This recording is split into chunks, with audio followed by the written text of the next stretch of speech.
Fire away.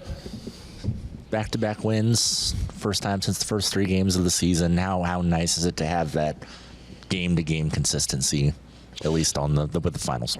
Well, I thought tonight was a struggle, but I was more pleased with our competitiveness in the second half. I was more pleased with our team play in the second half than I was in the first half. There was a better collective, competitive spirit about them in the second half than there was in the first half.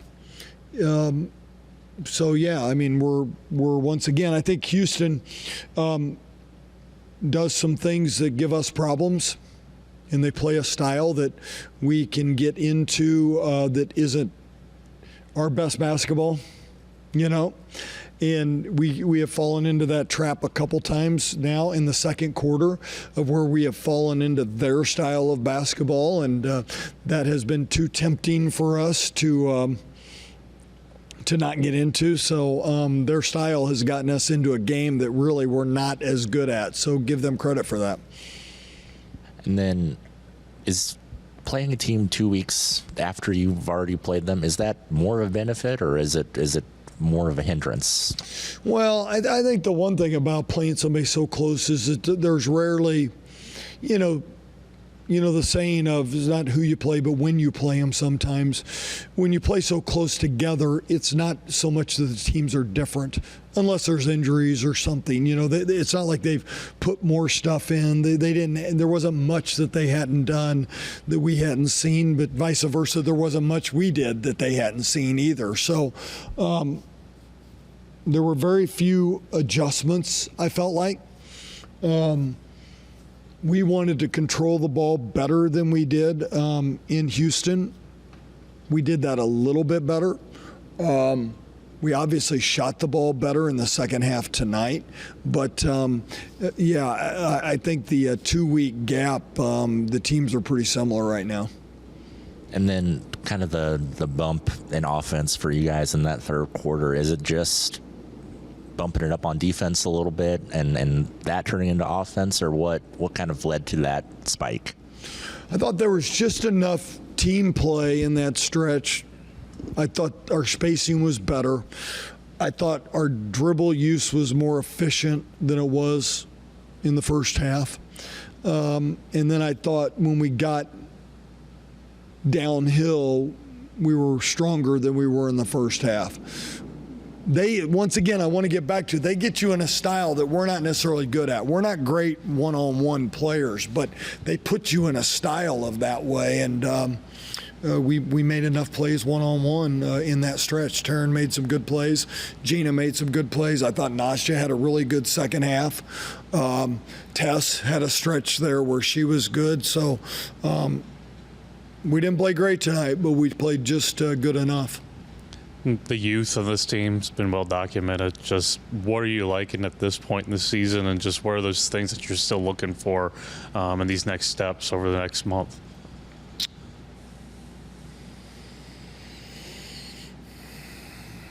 I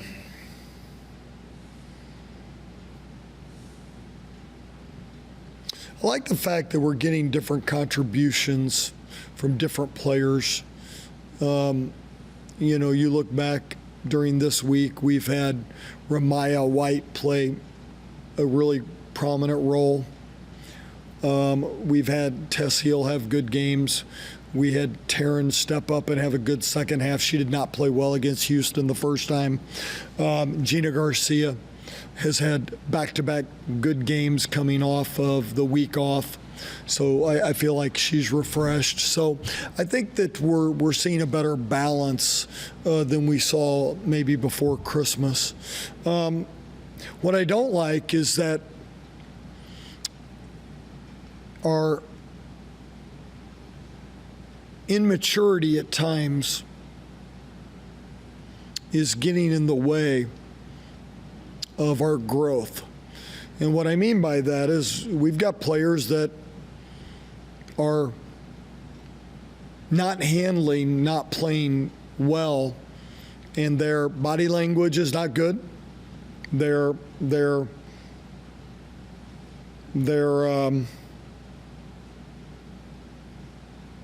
thought process is too me about their disappointment in how they're playing, and they've got to handle that better. Because for me to put them back in the game, I got to have more team thoughts. I've got to have them constantly thinking about the team. They can't be in their thoughts about that they're not playing well. This isn't about them. This is about the team and what they can do. There are going to be nights when you don't play well. How can you help your team play better? And we still have too much of that inconsistency. They're immature that way, and they've got to grow up. I was just about to ask about the consistency, just finding that when you're coming off an emotional win over a ranked team, and wasn't 100% pleased with the way you played tonight, but just finding that consistency, what's that going to take, and for these girls to figure that out? Boy, I think I just mentioned it. If you can get out of the disappointment of you not playing well, it allows you to grow through that because you can get through it. And that's what players, mature players. And I don't even want to say, you don't have to be a junior to do that. You don't have to be a sophomore to do that. You can hit the reset button at halftime, and you can come out and have a bad first half and have a better second half. But you have to control your thoughts. You have to, and if you can get your thoughts into the team, you've got a better chance to do that. And so you see it a lot with younger players. Hopefully we can make some strides here in the next couple months. Coach, Kendall Hunter went 5 for 9 from 3. Is that something you kind of look at with when you play that 2-3? Is that something you thought about changing up, or do you just think, how could you have contained her better? Yeah, one of the rules in our 2-3, and Kendall was one of them that we had targeted, that if she hit one, we needed to treat her differently. And we didn't do that well enough. We did go man-to-man with about 3.5 to go. They drove us pretty hard, got to the free throw line. Quite frankly, Houston is a team that you need to be able to play zone against unless you can control the dribble. And they're really good at bully driving you. They've got good drivers. They've got good players that get to the free throw line. So we just needed to identify who was hot at that time, because Kendall is a good player. And she didn't come into the game shooting the ball well from 3, but we knew that she was capable of, and we just needed to adjust quicker out there. Another question, with that press, do you see it more as a tempo strategy or to force turnovers? And then is that something we'll see more in the future? Yeah, it's a little of both, and I didn't like our reads in that in the stretch where Houston was really good. We have it in there to do both. In the stretch that Houston was hurting us, we were allowing too many direct passes, and we were supposed to be matching up better there. But we also have that press in there where we're going to gamble more. In the stretch that they hurt us, we just needed to play it a little bit better. That's a work in progress, though. I've got to coach it better. I've got to get us to understand that better. We've been doing it now for a couple weeks, and we're getting better at it. But there was a stretch in this game where they were making us pay. You're coming up to a rivalry weekend. What kind of a statement would you like for K-State to make on Sunday?